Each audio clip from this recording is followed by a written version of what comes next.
Hi friends, మీరు చూస్తున్నారు Muneeswara all in one channel. ఈరోజు అయితే కనుక ఈ వీడియోలో తెల్ల గల్జేరుతో చట్నీ ఏ విధంగా తయారు చేసుకోవాలో చూద్దామండి.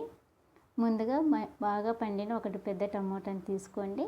దాన్ని ముక్కలు కట్ చేసుకొని వాటితో పాటు 4-5 ఎండుమిర్చి వేసుకునేసేయండి. ఎండుమిర్చి ప్లేస్లో మీరు పచ్చిమిర్చి అయినా వేసుకోవచ్చు.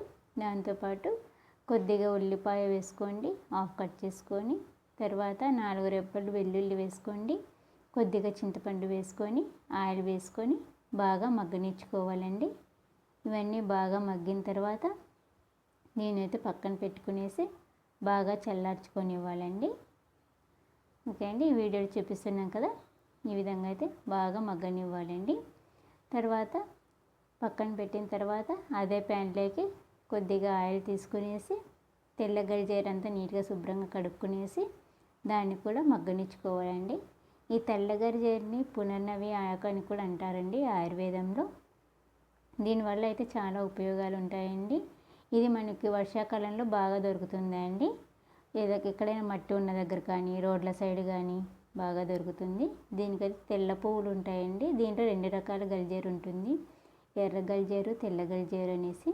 తెల్ల గల్జేరు వల్లే చాలా ఉపయోగాలు ఉంటాయండి.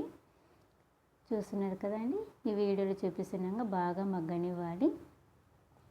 బాగా మగ్గిన తర్వాత దీన్ని కూడా పక్కన పెట్టుకోవాలండి.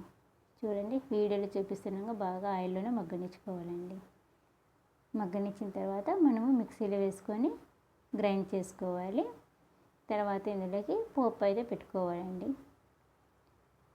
చూడండి, ఈ విధంగా ఆనియన్, జీలకర్ర అంతా వేసేసి పోపు పెట్టేసుకొని ఈ విధంగా చట్నీ అయితే చేసేసుకోవాలి.